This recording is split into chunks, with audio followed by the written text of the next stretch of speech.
Hello, Mara. This is Uncle Andy. I'm going to read Kay Thompson's Eloise, drawings by Hilary Knight. Do you see the fire? It says, this book is to Clara.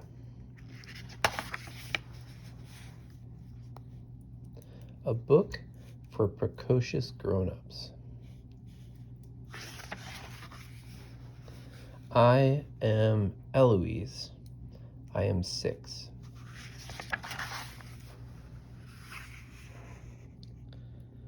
I am a city child. I live at the plaza. There is a lobby which is enormously large, with marble pillars and ladies in it, and a revolving door with a P on it. Is that a P? Mm-hmm. It's a backwards P and a P.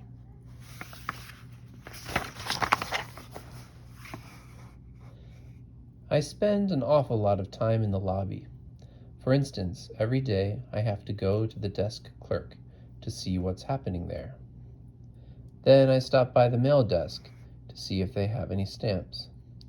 Then I go to the house phones and make several calls to see if anybody's in. The bell captain knows who I am. If there's a lot of luggage trying to get in the elevator, and these people are all in a crowd and smoking and from out of town or something, I edge into the middle of it and lose my skate key. I am a nuisance in the lobby. Mr. Salamone said so. He's the manager. I always say, "Good morning, Mr. Salamone," and he always says, "Good morning, Eloise." My mother knows the owner.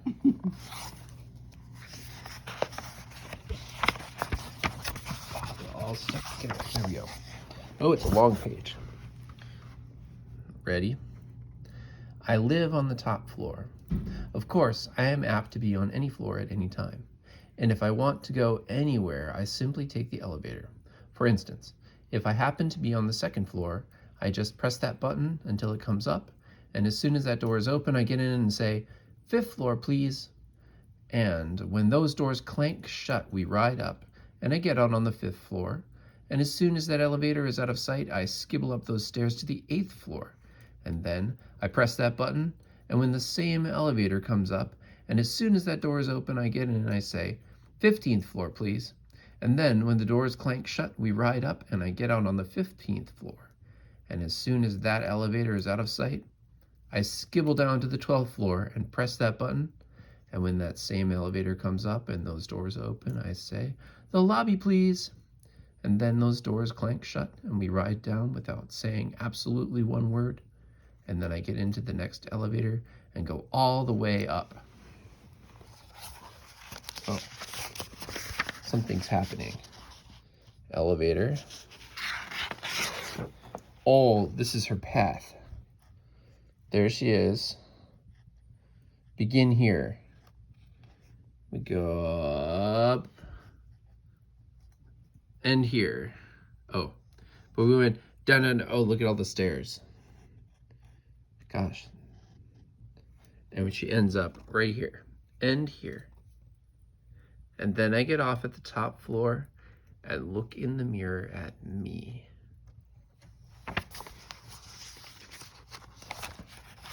Okay. I live down at the end of the hall. Sometimes I take 2 sticks and skitter them along the walls. And when I run down the hall, I slump my feet against the woodwork, which is very good for scuffing and noise. Sometimes I slump my skates if I want to make a really loud and terrible racket.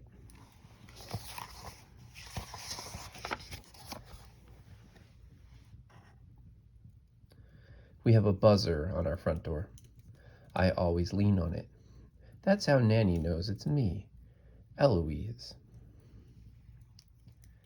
Nanny is my nurse. She wears tissue paper in her dress, and you can hear it. She is English and has 8 hairpins made out of bones.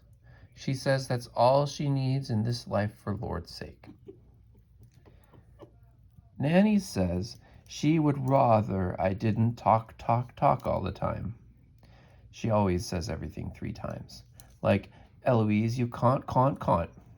Sometimes I hit her on the ankle with a tassel. She is my mostly companion.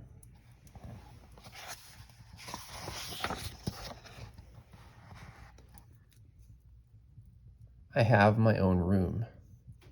It has a coat rack, which is as large as me.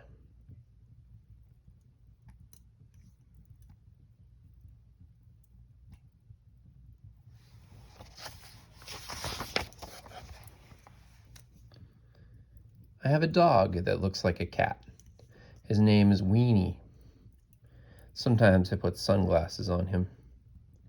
Then I have to scratch his back with a wire hanger. I have a turtle. His name is Skipper D. He eats raisins and wears sneakers. The Plaza is the only hotel in New York that will allow you to have a turtle.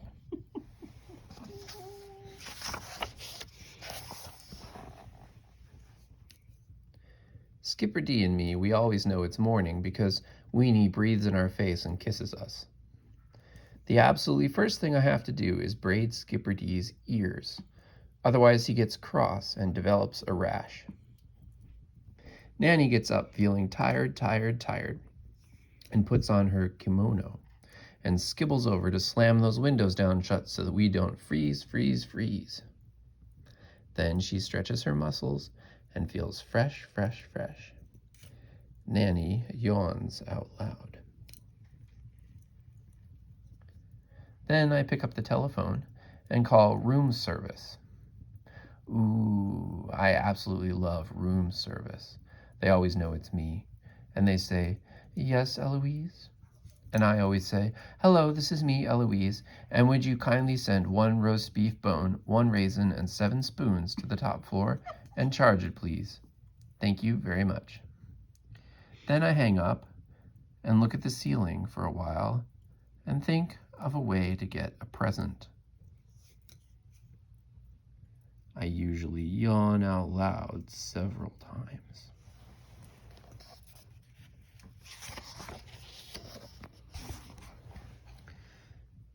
Then Nanny gives a signal, and Weenie and Skipper D and me, we skibble out of bed as fast as we can, and Nanny wraps us in our robe and holds us tight, and I pat her on her botto, which is large.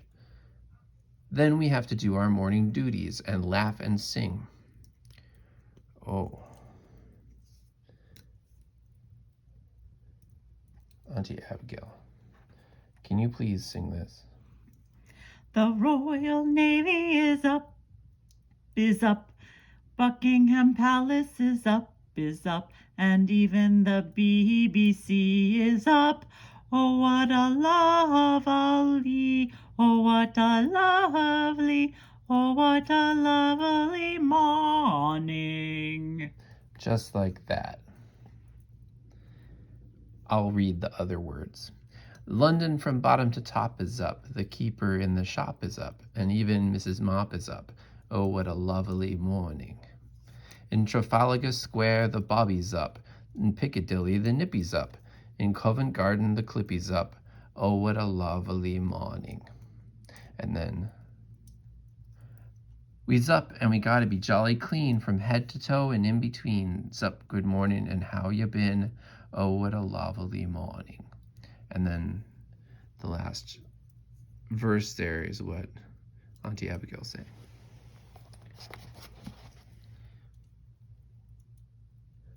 Ooh, I just love Nanny. I absolutely do.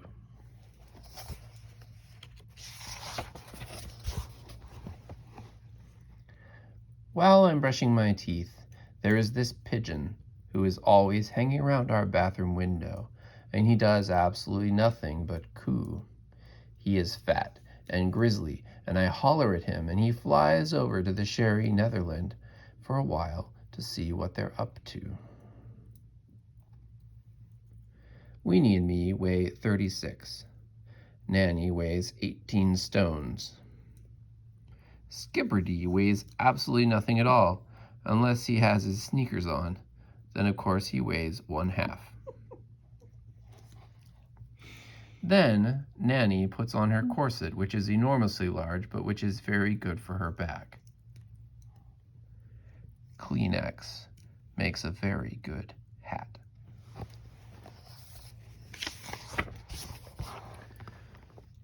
When we are clean, we skibble in our scuffs to the kitchen, and there is Renee with room service. Renee always says, "Bonjour, Eloise, voici votre petit déjeuner." Nanny always says, my, doesn't that look good?" And I always say, "Bonjour, Renee, merci, and charge it, please." Nanny has Irish bacon, which reminds her of her brother. You have to eat oatmeal or you'll dry up. Anybody knows that. Nanny likes her coffee hot, hot, hot.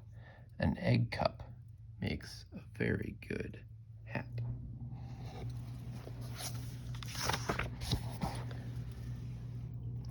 I have 2 dolls, which is enough. Their names are Sabine and Sailor. Sabine is a rag doll, and she has absolutely no face at all, partially because she came from Jamaica by Air Express. Otherwise, she has shoe-button eyes and 2 right legs. She is rather unusual. Sailor is a very large doll and has a hard head and no arms. She was in the most terriblest accident, and she bleeded so hard she almost choked in the night, and this ambulance came and took her to this hospital, and it was an emergency, and they had to give her all this terribly dark medicine and a lot of Band-Aids, and when she came back home she was weak, weak, weak, and had to take cod liver oil. I gave her a strawberry leaf from under my grapefruit for not whimpering, and Weenie licked her face. They have a teaspoon of water every hour or so you can see they are an extremely lot of extra work. This is what happened. See, a terrible, what is that? A terriblest, most terriblest accident. And there we're going to the hospital, and then the doctors, and then everything.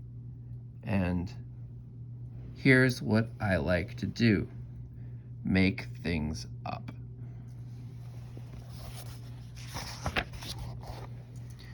Here's what I can do. Chew gum. Write. Spell. Stand on my head for the longest amount of time. Stand on my toes. Get dizzy and fall down. Make a terrible face.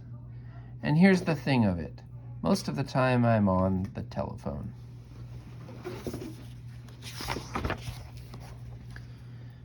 My day is rather full. I have to call the valet and tell him to get up here and pick up my sneakers to be cleaned and pressed, and have them back for sure without fail. Then I have to play the piano and look in the mirror for a while. Then I have to open and close the door for a while, and as soon as I hear talking and laughing, I skitter out and run down the hall. And if there's an open door, I have to walk in and pretend I'm an orphan, and sometimes I limp and sort of bend to the side and look sort of sad in between the arms, and they give me a piece of melon or something. Then I roam around the halls. Then I have to scurry down to the 10th floor to adjust those thermostats in case anyone needs it. If there's a fire on the 6th floor, I know how to fix it. Then I have to hide and see what those hotel officers are up to. All they do is walk and talk. I've never been arrested. Then I have to hurry back to the top floor.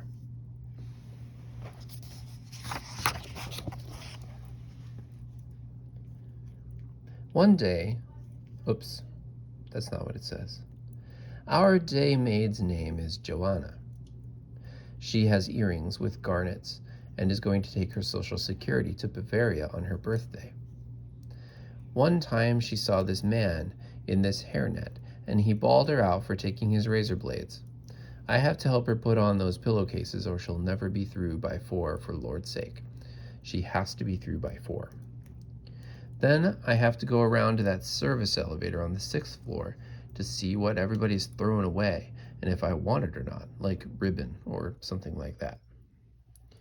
Then I have to go down to help the switchboard operator in case there are any DAs and there has to be some sort of message taken or something like that. If there is an exit sign, I always have to go into it because there might be a mattress in there I can lie down on it and get some rest so I can carry on for Lord's sake. Oh my Lord, I'm absolutely so busy I don't know how I can possibly get everything done. Then I have to hop around for a while. Hop, hop, hop, hop, hop. I have lunch at the Palm Court if it is too rainy and see Thomas. We are both rather fond of talking, and he gives me Google Hopfen. Google Hopfen. Thomas has a son in the Marines who got married on a shoestring. Thomas has a Corvette. I go in the Persian room after 4 to see my friend Bill. He's a busboy in the night and goes to school in the day, and his eyes water. Here's where he's been. Madrid. Here's where I've been. Boiler room.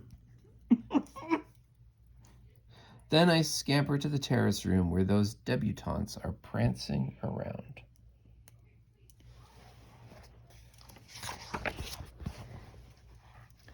Then I have to skibble into the Baroque room because sometimes there is this chalk and there's this pitcher with ice water in it, and you should see the cigar smoke left over from a General Motors meeting. Oh my Lord. Then I have to help the bus boys and waiters get set up in the crystal room. They always wait until the last second for Lord's sake, and then we have to rush our feet off. I go to all the weddings in the white and gold room, and I usually stay for the reception. There are absolutely nothing but rooms in the plaza. Ooh, I absolutely love the plaza.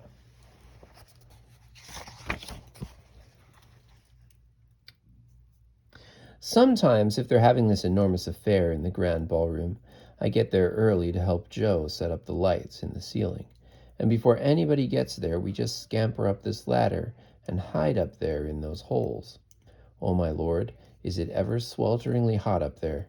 I always wear my sun visor. The sun visor.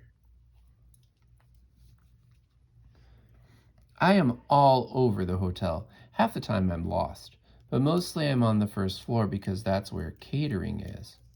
So I have to go down there every day for at least 3 hours, and sometimes I have to go at night.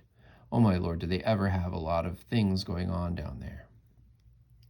Altogether, I have been to 56 affairs, including Halloween.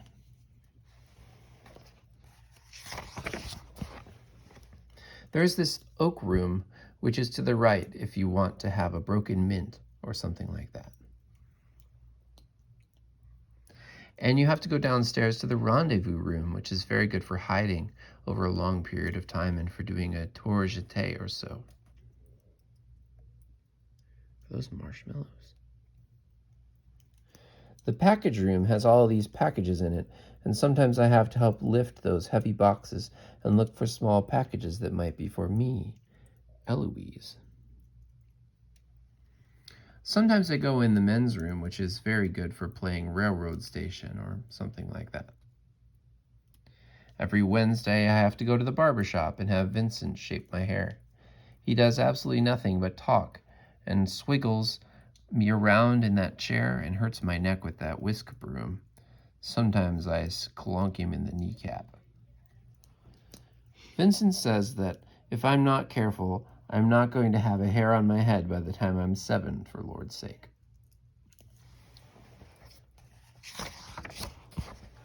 Getting bored is not allowed. Sometimes I comb my hair with a fork. Sometimes I wear my arm in a sling. Sometimes I put a rubber band on the end of my nose. Toe shoes make very good ears. Sometimes I wear them to lunch. Here's what I like to do. Pretend. Sometimes I am a mother with 40 children. Sometimes I'm a giant with fire coming out of my hair.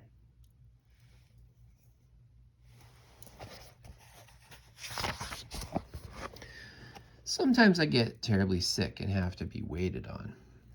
Sometimes I get so sick my head falls over and is wobbling until it is loose. Then we have to call my mother long distance and charge it. My mother is 30 and has a charge account at Bergdorf's. She wears a 3.5 shoe. I put a large cabbage leaf on my head when I have a headache. It makes a very good hat. My mother knows Coco Chanel. She goes to Europe and to Paris and sends for me if there's some sun. I'm always packed in case I have to leave on TWA at a moment's notice or something like that. My mother has AT&T stock, and she knows an ad man, whatever that is. Sometimes my mother goes to Virginia with her lawyer. He has an office on Madison Avenue. He has already had the whooping cough and the measles. Sometimes I give him rubber candy. He is absolutely so dumb he eats it. Sometimes he brings me a present whether I deserve it or not. I usually do. Here's what he likes: martinis. Here's what I like: dandelions. Sometimes I have a temper fit.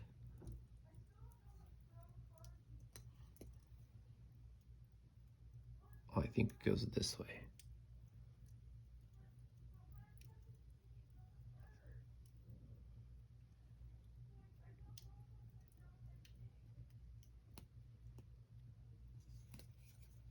But not very often.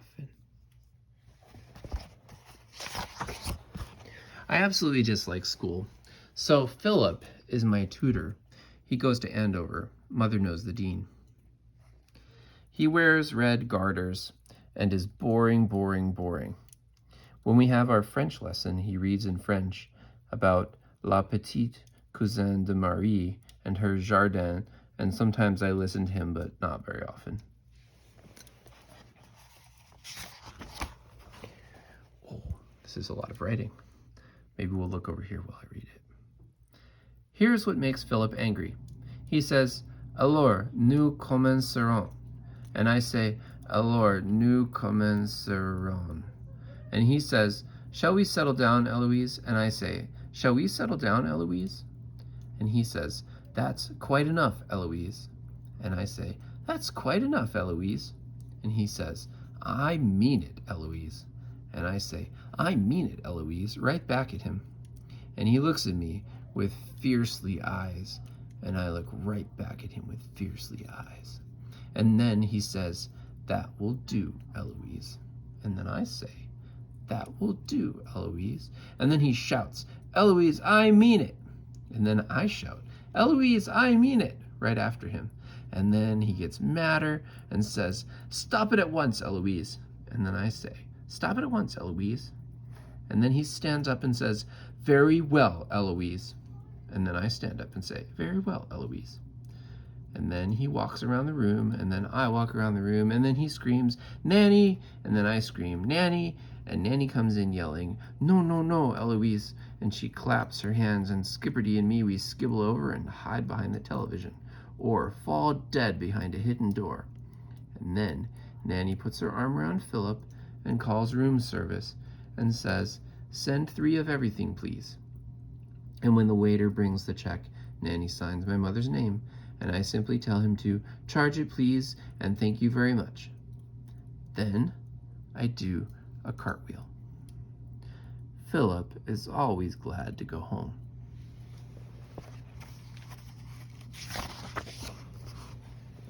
Every night I have to call room service to send up that menu so we can order our dinner, for Lord's sake. I always have to read it for a few seconds or so.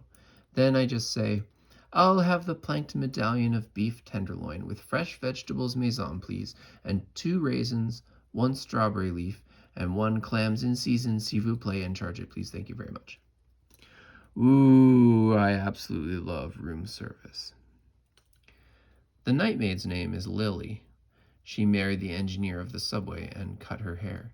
But I think she's sorry. She gives us extra pillowcases and soap. Once there was this most terriblest storm that came up, and it rained, and all this thunder was clomping itself into this water, and all these people were drowning without air. Absolutely no one was saved. Paper cups are very good for talking to Mars.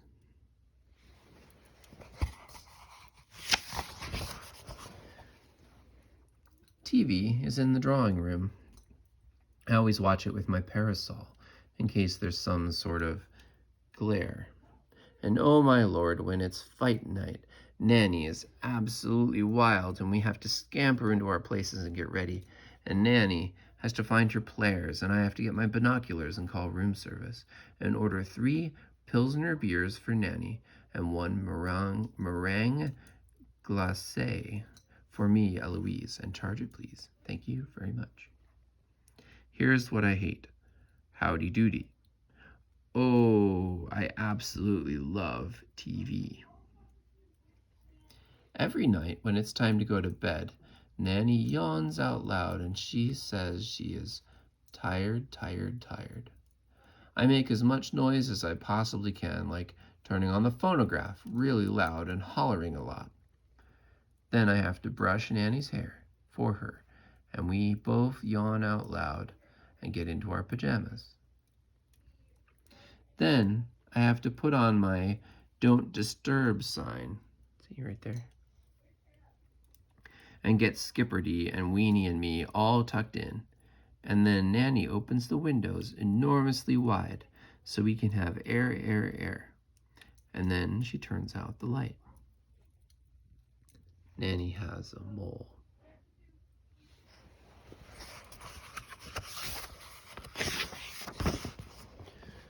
Sometimes we go to sleep right away, but not very often. Sometimes Weenie and Skipperty and me, we get out of bed and go into that closet and look around for a while. And when we get in there, there's this cave, and it's so dark in there that it's absolutely black. And there's this big bug in there that has those enormously large feathers, and he picks us up by our necks and slanks us around in his paws and carries us down into this deep well that is all filled with tigers and lions and birds of prey, and they eat us up raw and step on us and stamp their feet on us and absolutely rank us. And we have to run for our lives and drag each other on our stomach and scrape our face along the side until we're absolutely breathing and stretching our arms to reach that closet door barely in time, and our heart is beating, and we have to wake Nanny with a flashlight in her face to save us and put witch hazel and cotton on all our toenails. Does Nanny look tired? And Nanny has to get up and pamper me and spoil me for a while I am out of my head with fever and pain. Nanny has a puppet.